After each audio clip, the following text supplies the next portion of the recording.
Aleluia. Eu vim para aqui hoje de manhã com uma carga mais ou menos definida, mas fui muito inclinado a mudar essa carga olhando as nossas crianças. Lá em Salvador, vou pegar como amostra a nossa casa lá, Salvador, né? Uns 20 anos atrás, 25 anos atrás, nós tínhamos absoluta convicção, sem qualquer sombra de dúvida, de que os filhos pequenos daquela época, os bebês recém-nascidos e as crianças pequeninas, seriam discípulos de primeiríssima linha. Nós não tínhamos nenhuma dúvida. Nós ensinávamos com muita definição, com muita convicção, fazíamos afirmações fortes, categóricas sobre isto. Mas, amados, não foi assim. Muitos dos filhos nascidos naquela época e depois daquele tempo estão no mundo.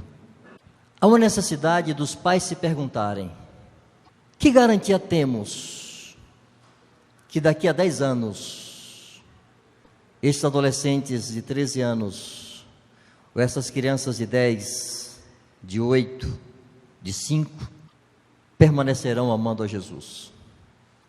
Eu quero dizer aos pais que o amor de vocês e a boa vontade de vocês não é garantia. A boa intenção de querer conduzir os filhos a Deus não lhes dá a garantia de que será assim. E há uma necessidade dos pais olharem para isso com os olhos de Deus. Nós estamos passando em revista onde aconteceu o furo, por onde a coisa não funcionou. E é uma revista dura, porque aponta para nossos erros como pais e nossos erros como pastores. Nós temos um ensino muito definido, muito claro. Eu já revisei esse ensino muitas vezes. E, amados, eu não consigo acrescentar nada nem tirar nada. Há um ensino bem simples, que eu só vou dar as manchetes, eu não vou explorar esse ensino sobre a educação de filhos, porque não é o que está em meu coração agora, mas só para dar aquela pincelada e lembrar, assim, os tópicos principais. Comparamos o ensino de educação de filhos com uma mesa de 4 pernas, sustentam.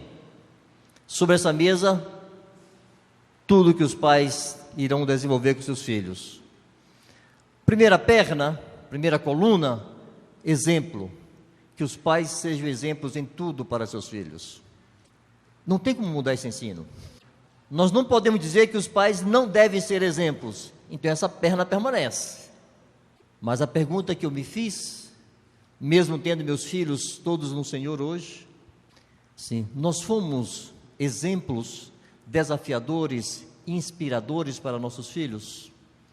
Eles olhavam para nós e queriam nos imitar. Eles se lembravam dos seus pais quando começaram a estudar as Escrituras e viram as histórias de Jesus. Em algum momento faziam um link, diziam assim: isso aqui Jesus fez igual meu pai e minha mãe fazem. Há esse link automático, ou a nossa vida doméstica não reflete Jesus nessa medida. Segunda perna, segunda coluna que sustenta esse ensino. Que os pais deem a seus filhos amizade, afeto, carinho e muita conversa.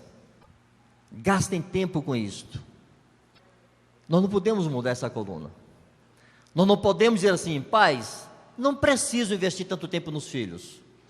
Não precisam ser tão carinhosos. Vocês não precisam conversar tanto com eles. Para que abraçá-los tanto? Para que tanto beijo nesses meninos? Essa perna não pode ser removida, ela tem que ficar. Mas a pergunta é: temos esse tempo? Nossos filhos correm para nossos braços, se acostumaram, conhecem esse caminho, é fácil para eles irem crescendo e continuarem correndo para nossos braços? É um lugar bom para eles ficarem, abraçadinhos com pai e mãe? Ou vão ficando assim meio... houve esse diálogo. Mas eu me lembro quando minhas filhas tinham 4 aninhos, isso foi há 28 anos atrás, ela tem 32, é mamãe de 2 meninas lindas hoje. A sua filha mais velha tem hoje a idade que ela tinha na época que eu vou contar essa história. Ela chegou da escola e disse assim, e hoje eu não botaria essa criança de 4 anos na escola de jeito nenhum, mas na época eu pus. Ela disse assim, pai, Francisco disse que ia namorar comigo. Isso foi há 28 anos atrás. Disse, não, filhinha, namoro é para adulto, criança não namora. Diga a ele que ele é seu amiguinho, vocês vão brincar, mas namoro não. Ela voltou no dia seguinte com a resposta, disse, pai, Francisco disse que ia namorar comigo assim mesmo. Francisco insistente, né? Filha, pergunta para Francisco o que é namorar. A resposta foi a seguinte, pai, Francisco disse que namorar é dar beijo na boca e no chico, na genitália feminina. Isso era namoro na cabeça daquele pirralha de 5 anos, 28 anos atrás. E se essa filha não tem esse colo para sentar, e esse peito para debruçar, e esse ouvido para ouvir, para dizer a ela, filhinha, não é assim. Nós temos irmãs que são professoras, em escolas públicas e privadas. Elas estão apavoradas com o que veem as crianças fazerem entre si. E professores e intelectuais gays dizendo, deixa os meninos brincarem, deixa se descobrirem. Se você, pai e mãe, não tem ouvidos para estes pequeninos, há quem tenha. Se você não tem braços para abraçá-los, há quem tenha. Só que o discurso será outro. Então nós não podemos remover essa coluna. Que os pais deem a seus filhos afeto, carinho, amizade, tempo, conversa. Os filhos, seja fácil para eles esse acesso. Terceira coluna, que os pais deem a seus filhos instrução espiritual e secular. Deuteronômio 6, 6 a 9. Ouve, ó Israel, o Senhor teu Deus é o único Deus. Estas coisas, que coisas? Estas, que o Senhor teu Deus é o único Deus. Estas coisas tu as inculcarás a teus filhos, e delas falarás ao deitar-te, ao levantar-te, andando pelo caminho, assentado em tua mesa, colocarás nos umbrais de tuas portas, na tua testa, nas tuas mãos. Não te esqueças e não deixa teus filhos esquecerem, o Senhor teu Deus é o único Deus. Amarás, pois, o Senhor teu Deus de todo o teu coração, de toda a tua alma, com toda a tua força, com todo o teu entendimento. Amados, nossos filhos precisam ver e saber que nós amamos nosso Deus. Não é história. Nossos filhos têm que saber que o nosso amor a Deus é verdadeiro. Nosso coração arde. Nós não abrimos um parêntese em nossa vida para vir ao culto no domingo. Nós não abrimos um parêntese em nossa vida para fazer um culto doméstico uma vez ou outra. Amamos Deus. Erramos, pecamos, confessamos, mas amamos esse Senhor que nos resgatou. Não podemos ver sem Ele. Nossos filhos têm que saber que esse Deus é mais importante para nós do que eles mesmos. Ouvimos aqui os testemunhos das mamães, mas esses pequeninos, tão doces, alvo de tanto amor de vocês, precisam saber, desde a mais tenra infância, que há um Deus a quem vocês amam mais do que a eles. Então vocês vão instruí-los sobre esse Deus, e vão instruí-los sobre o mundo, sobre a vida. Toda instrução que você souber, despeja neles. Há uma coisa que principalmente as mamães devem se lembrar. Bom, primeiramente pai e mãe, depois eu quero especificar algo para as mamães. Nossos bebês são como uma mala vazia. Aceitem, entendam que um bebê não elege o que ele vai aprender. Ele não escolhe o que ele vai ouvir. Ele não define, ele não determina o que ele vai ver. É uma mala vazia. Amados, muitas mãos tentarão colocar bagagens suas nessa malinha. Os pediatras vão querer colocar muita bagagem aí. Estejam atentos. Os pediatras não têm um conselho de Deus, que se atenham àquilo que é físico e biológico. Nem sempre são bons instrutores sobre como educar uma criança. Pediatra nunca deu pitada na forma como eu eduquei meus filhos. Mas eles vão querer botar muita bagagem deles nessa malinha vazia. Parentes de toda espécie. Vovô, vovó, titio, titia, primo, prima, cunhado, cunhada, vizinho, vizinha. Todo mundo vai dar uma penada. Uma das mamães aqui falou, não sei qual delas, assim, muita gente dá opinião. Eu acho que foi você. E temos que depender de Deus e tal. Mas é verdade, muita gente vai dar opinião. Mas o filho é teu. Deus o confiou a você. A tua responsabilidade é intransferível. Você não pode terceirizar isto. Você tem que conhecer o que pensa o meu Deus sobre a educação de filhos. Como comunicar ao meu filho o que o meu Deus pensa sobre esse assunto? Como levar meu filho a conhecer Deus? Os professores, mais do que qualquer outro, tentarão colocar sua bagagem no seu filho. E muitas vezes é uma bagagem nojenta e imunda, que extrapola o conteúdo que ele tem que dar. Ele bota suas ideias, ele bota seus valores pessoais, sua visão de vida e de mundo. Estão entre os assim chamados formadores de opinião e vão exercer essa influência com muita definição. Seus filhos mais crescidos, muitos professores tentarão ridicularizá-los quanto à fé e quanto à pessoa de Deus. Seus filhos já terão suficiente amor e conhecimento de Deus para dizer assim, eu não concordo. Vou dar um exemplo simples, uma menina de 13 anos, lá na Paraíba.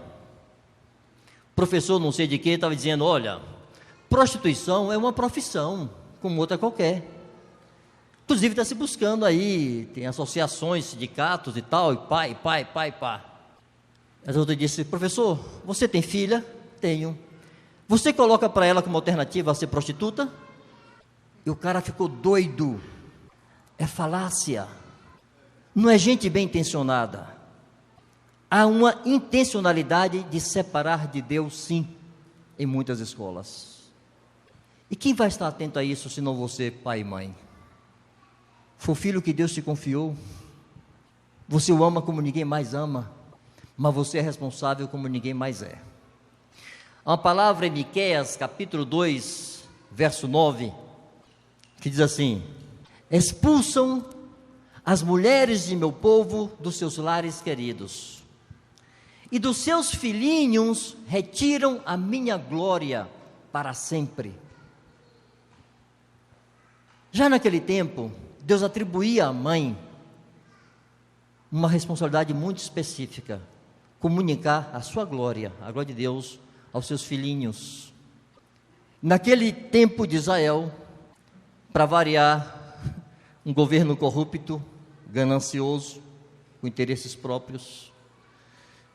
O governo financiava, por exemplo, a agricultura, mas aquelas famílias precisavam deixar suas casas como garantia do financiamento.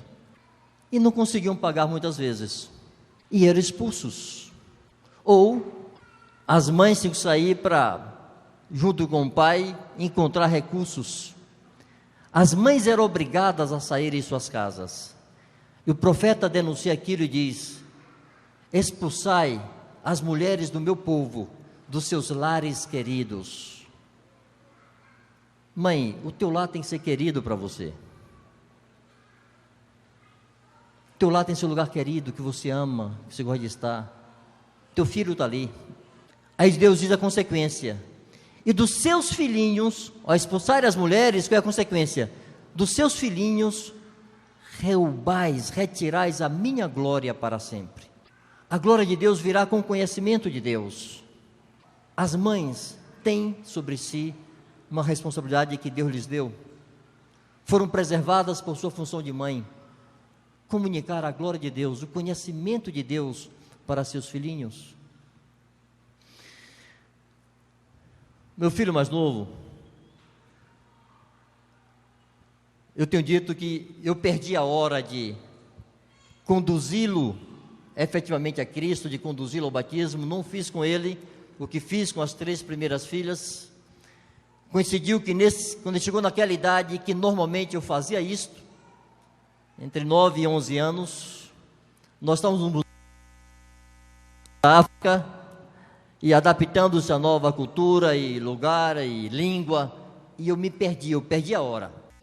Não fiz o que eu fiz com as outras, mas ainda assim, aquele negão com 15 anos, não batizado ainda, para meu desespero, batizou-se um ano depois, mas enquanto estávamos lá no Marrocos, ele estava com 15 anos,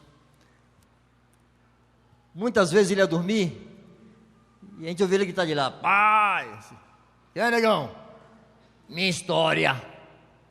Alguém vai pensar: que moleque bobo, 15 anos. Que bom, Senhor, que um filho de 15 anos é bobo bastante para querer ouvir a história do papai.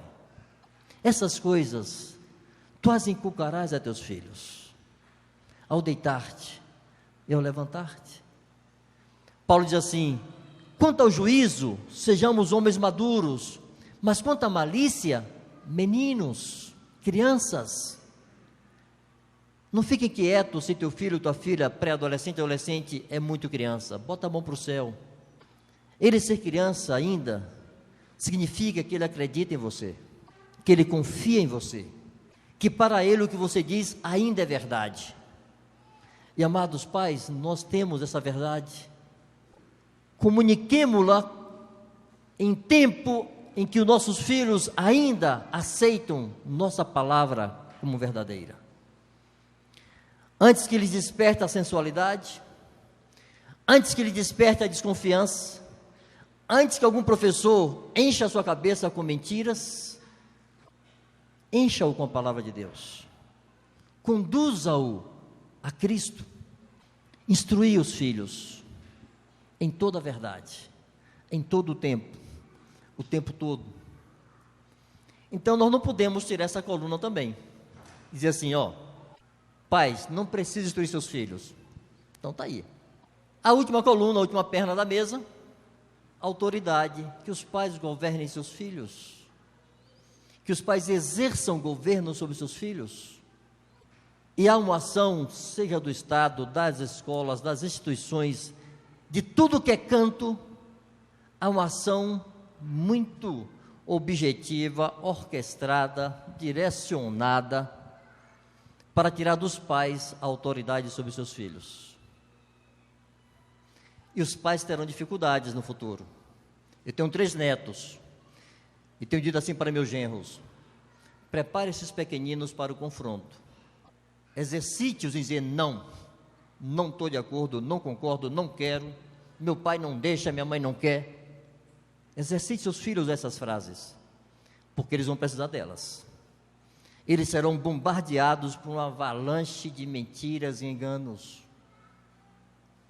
Eles se acostumarão com cenas que hoje nos causam repugnância. Eles verão e para eles será comum. Como mantê-los tementes a Deus, sujeitos à vontade de Deus, reverentes? E reverência hoje é virtude no mundo. Rebelião é virtude, é independência, é sinal de maturidade. Filhos dóceis, mas firmes, que dizem não concordo. Filhos dispostos a perderem privilégios por causa da verdade, a perderem honrarias por causa da verdade. Filhos que amem a Cristo, Amados, não será possível se nós não os governamos. Nossos filhos não são do Estado, nossos filhos não são da escola, nossos filhos são nossos, foram confiados a nós. E nós temos que apresentá-los a Deus, parecidos com Cristo. Governe seus filhos sem complexo. Exerça autoridade amorosa. O amor de vocês não é questionável, pois então exerça autoridade. Lastreados nesse amor, nesse compromisso, nessa definição de sacrifício que as mamães testemunharam aqui, governe-os. Eu nunca tive complexo de governar filho. Minha casa, governo eu, na minha casa mando eu, o Senhor sou eu, e o filho se sujeite. Ele vai crescendo, vai mudando a forma de tratar com ele, dando-lhe responsabilidades, dando-lhes mais autonomia e liberdade, naturalmente, ajudando-os a exercerem esta capacidade de decisão moral, o que é certo, o que é errado, o que é bom, o que é ruim, mas eles sabendo ainda assim que é um governo naquela casa. Pense assim, amados, com quanto tempo de nascido um cavalinho anda? Quem é da roça aí, que nem eu? Um cavalinho, um bezerrinho, quanto tempo de nascido ele anda? Nasce andando, não passa nem um dia. Ele nasceu ali, ele começa, mas ele vai andar. Com quanto tempo um bebê anda? A média é um ano, uns um pouco menos, outros um pouco mais, a média é um ano.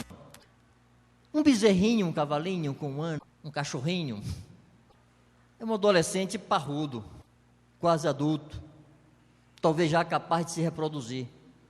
Com que idade papai e mamãe liberam o filho para ir ao banheiro, se limpar, e o pai e mamãe não faziam uma vistoria para ver se está tudo de acordo? Com que idade? 7 anos? Aquele filho assim meio precoce, 6 anos? Alguns 8 anos? Qualquer bicho dessa idade é adulto, já tem filho à vontade.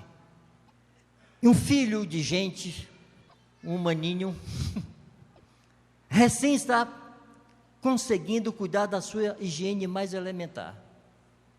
Com que idade um filho está apto para sair de casa, considerando nossos dias atuais, e historicamente também, estabelecer sua própria família? Raricíssimos com menos de 20 anos. A grande maioria depois dos 20, 25. Amados, os pais precisam se perguntar: por que Deus fez essas coisas dessa forma? Por que Deus dispôs a relação pai e filho de tal maneira que um filho precise tanto do seu pai e da sua mãe, por tantos anos? Por que um filho precisa depender tanto de seu pai e sua mãe?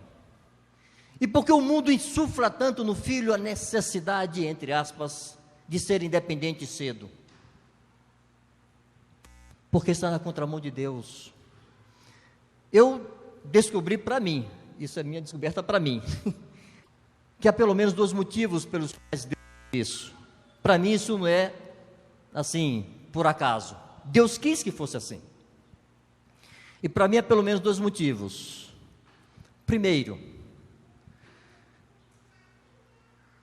que haja tempo de desenvolver ternos afetos e misericórdias. Em Malaquias, amados, é o último versículo do Velho Testamento, da Velha Aliança. Antes que venha o grande e terrível dia do Senhor, enviaria o profeta Elias, e ele fará o quê? Converterá o coração dos pais aos filhos, e o coração dos filhos a seus pais. Deus deu cerca de 20 anos para que isso acontecesse. Não aconteceu? Isso fere a Deus. Deus quer que os filhos convertidos a seus pais, e os pais convertidos a seus filhos, Deus ama isto. É tempo suficiente para exercitar esse afeto, carinho, amizade, ternura, amor. Não sermos remissos em nossas declarações. Meu filho tem 20 anos, esteja onde estiver, eu encontrei, eu agarro aquele negão pelo pescoço e dou-lhe um beijo na bochecha. Beijo aqui no papai. É até complicado hoje em dia, né? Mas eu faço. É meu filho. Eu tenho para ele o que ninguém tem. E ele tem para mim o que ninguém tem. O meu coração tem que estar convertido a ele e ele convertido a mim. Segundo motivo, que os filhos aprendam a gostar do governo. Um filho que aceita o governo de seu pai, não lhe será difícil aceitar o governo de Jesus. Não lhe será penoso aceitar o governo de Deus. Ele tem uma referência de governo firme e terno em sua casa. Na minha cabeça, em meu coração, Deus mantém nossos filhos conosco por tanto tempo, para pelo menos essas duas coisas se desenvolverem. Pois bem, amados, eu vou já liberar as mamães para seus almoços, viu? É quase pecado deixar a mamãe de castigo aqui no Dia das Mães. É só mais um detalhezinho.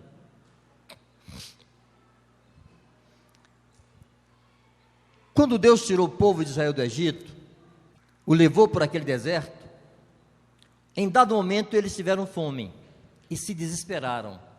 O que Deus fez? Mandou pão do céu. Todos os dias caía aquele maná, cobria a terra toda. O que fizeram os israelitas nos primeiros dias? Contrariando a orientação de Moisés, Moisés disse: fiquem tranquilos, não vai cair só amanhã não, viu? Vai cair todos os dias, então peguem só o que vocês vão consumir naquele dia. E dava lá medida por pessoa, por família e tal.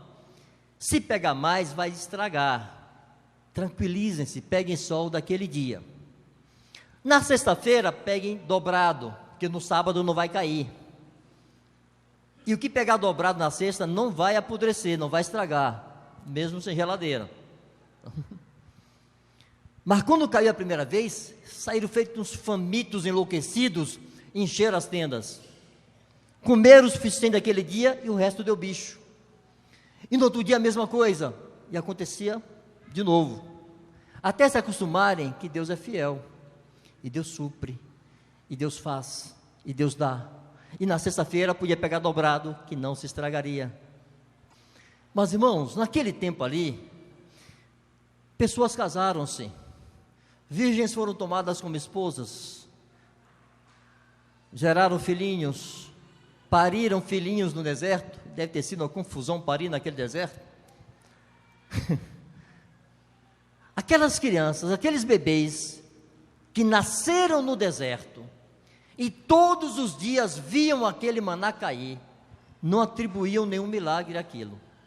Na cabecinha deles, aquilo era um fenômeno natural.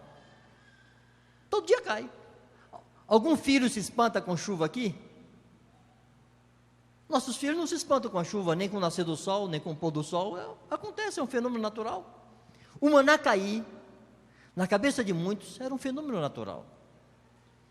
Amados, foram 40 anos e não deixou de ser milagre. Não deixou de ser uma intervenção providencial de Deus, mas já não era recebido assim pelas gerações que vieram. A tal ponto que no meio do caminho eles disseram assim: Moisés, você nos tirou do Egito. Os próprios pais diziam isso, não só os filhos.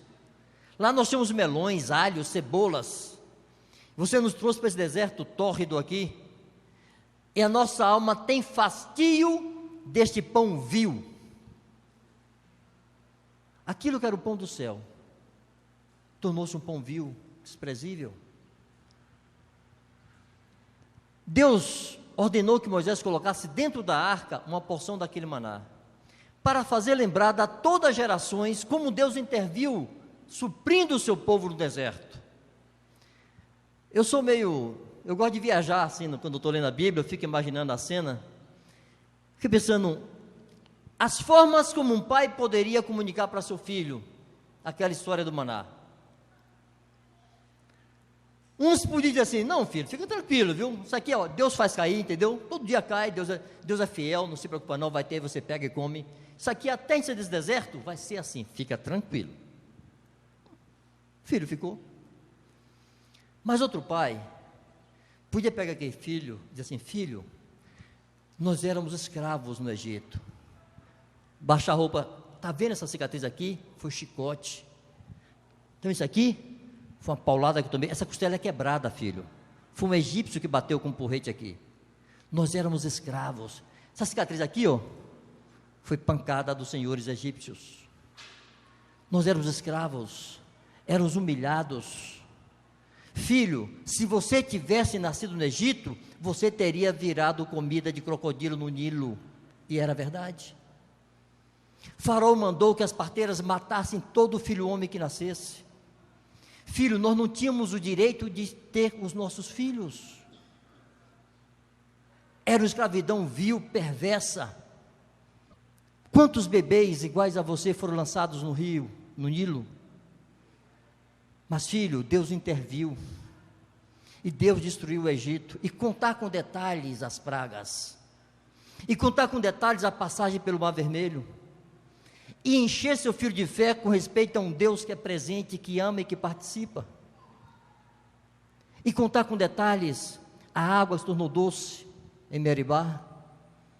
E contar com detalhes a fome e o pão que caiu do céu. Pais, há maneiras distintas de falar de Deus para seus filhos. Muitos daqueles pais não comunicaram a sua paixão, seu amor a esse Deus, sua gratidão, sua fidelidade, sua lealdade. E aqueles filhos cresceram profanos em meio a milagres. É possível nossos filhos crescerem profanos em meio a milagres. É fácil perder a glória do que recebemos. É fácil tornar comum aquilo que é celestial e glorioso. Eu quero dizer aos pais: faz da educação do teu filho dos alvos principais de tua vida. Antes de teus filhos, pai, o homem aqui, o varão, teu Deus e tua esposa. Depois são teus pequeninos. E para as mamães, antes de teus filhos, teu Deus e teu marido. Depois são os pequeninos. Tudo mais, amado, pode ser negociado. Deus não pode. O cônjuge não pode. E os filhos não podem. E nessa ordem, Deus, cônjuge, filhos. Eu disse a minha esposa várias vezes assim: esposa, eu não escolhi filho, eu escolhi mulher. Escolhi você para ser minha, viu? É minha. Os filhos vieram, que bom que vieram. Quando nós dois juntos, vamos cuidar deles. Juntos. Mas primeiro você. E tem que ser primeiro eu. Eu sou marido reivindicador, primeiro eu. Os filhos cresceram, estão indo embora. 3 já foram, 2 são mamães. A esposa ficou e eu fiquei. Outro filho virá também um dia. Essa eleição permanece antes dos filhos.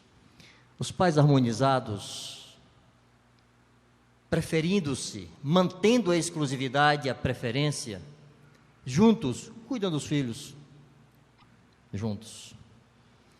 Uma das coisas que os filhos mais percebem é divergência entre os pais. E eles exploram egoisticamente isto. Não se iluda, viu, papai e mamãe? Teu filhinho é muito egoísta. Ele quer se dar bem. Ele nem calcula a consequência daquilo. Mas ele vai colocar pai contra mãe com boa vontade, desde que ele se dê bem. E como prevenir isso? Estando harmonizados e preferindo-se papai e mamãe. O pai que permite que haja uma disputa entre filho e mãe, a mãe que permite que haja uma disputa de afetos entre pai e filho, está começando a estragar seu casamento e sua família. Deus, os cônjuges que são pais, e juntos, esse cordão de 3 dobras, Deus, marido e mulher, cuidam dos filhos. Nossos lares têm que ser um reduto da glória de Deus. Os nossos lares não podem ou não devem ser menos agradáveis a Deus do que a casa de José e Maria. Um lugar onde Deus possa pegar seu filho e confiar. A José e Maria, Deus confiou Jesus, seu filho. Mas, amados, uma multidão de filhos aí perdidos, quem Deus ama, e Deus está procurando casas para colocar esses filhos. Não estou falando de adoção de filhos, não, embora eu tenha um adotivo. Eu estou falando de lares abertos para receber discípulos e discípulas que se encantem com nossa vida familiar, que olhem para nossas casas e digam: eu quero ser assim. Eu vou encerrar dizendo o seguinte, amados: não tivemos um grande fruto lá no Marrocos, não.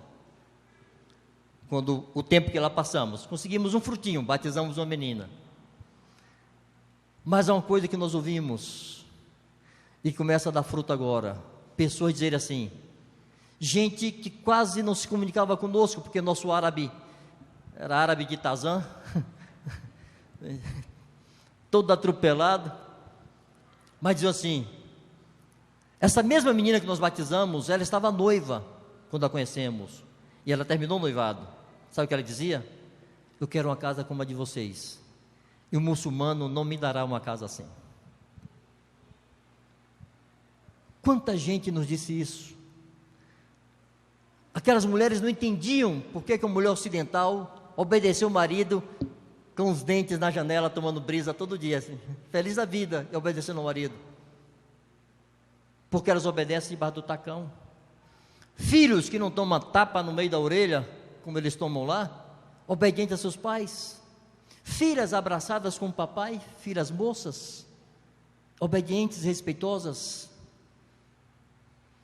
Nossas casas precisam ser um lugar que o mundo olhe e diga: eu quero ser assim. Os filhos precisam crescer pensando: minha casa vai ser igual de papai e mamãe. Se veio do mundo, se a casa for problemática, não tem problema, há um padrão que Deus deu. Ame esse padrão. Os filhos já jovens, ame esse padrão. Faça com seus filhos aquilo que Deus claramente coloca na sua palavra. E tenha uma casa sólida, para a glória de Deus. Amém?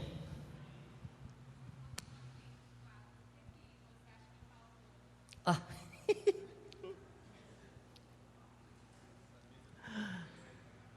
Obrigado, Bar. Vou ser bem rapidinho, eu esqueci de algo importante. Me empolguei aqui e me esqueci. Ela disse assim: você disse que como igreja cumpriram os 4 pilares. O que faltou então? 2 coisas. Primeiro, nós temos esse conceito, isso não é sinônimo de praticá-lo. Ter o conceito correto não é garantia que vamos praticá-lo assim. E eu temo que muitas casas não praticaram conforme está definido. Eu posso identificar muitos furos meus como pai, mesmo tendo esse modelo bem definido, o conceito bem estabelecido, mas eu não pratiquei nessa medida. Eu dou graças a Deus que a misericórdia do Senhor alcançou minha casa e meus filhos, mas eu sei onde eu furei. Eu sei que muitos pais furaram, uma perna maior, uma perna menor, muita autoridade e disciplina, pouco colo, pouco dengo, pouco cheiro, muito dengo, muito colo, pouca autoridade, pouca disciplina. Uma perna menor, essa mesa estaria em falso, aqui ela está firme, mas se essa perna tivesse cotó, ela estava em falso, e as coisas aqui poderiam cair. 2 pernas menores, desastre. Então assim, eu acho que um dos problemas foi esse, Bar. Muitos pais não entenderam que essas 4 colunas, ou essas 4 pernas, precisam ser plenas, na sua plenitude, totalmente, e viver assim. Outra coisa é mais subjetiva, mas eu acho que foi um dos ingredientes principais que faltou: uma verdadeira dependência de Deus lá no coração.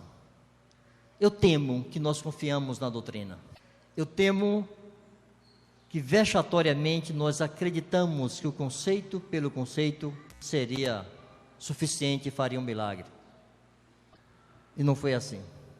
Eu vi filhos crescerem obedecendo aos pais e não amando a Deus. Então, o ingrediente, amados: fé é dom de Deus. Fé não é fruto do discurso do pai e da mãe simplesmente. É Deus quem põe fé no coração dos filhos. Eu acho que muitas famílias perderam esse coração simples e humilhado e dizem assim: eu não sei fazer. Ó Senhor, a doutrina está aqui, eu vou ser fiel, mas Senhor, eu não sei comunicar fé a meus filhos. A fé é dom de Deus. Irmãos, quantas vezes eu orei assim, disse: Deus, põe a fé no coração do meu filho. Eu não sei fazer isso. Eu posso ser exemplo, eu posso governá-lo com toda definição, eu posso amá-lo, beijá-lo, instruí-lo, mas eu não sei produzir revelação da pessoa de Jesus. Ninguém conhece o Pai no seu filho, e aquele a quem um filho o quiser revelar. E os pais devem orar e dizer: Deus, Jesus, revela o Pai a meu filho. Tira aí o véu dos olhos dele. Tira o véu de sobre o seu coração para que ele te enxergue, ele te veja. Porque se ele te ver, ele vai se encantar, como eu me encantei. O mundo não brilhará aos olhos daqueles que viram a Cristo. Para mim, esse foi o nosso maior equívoco. É minha opinião. Eu nunca conferi com ninguém muito isso não.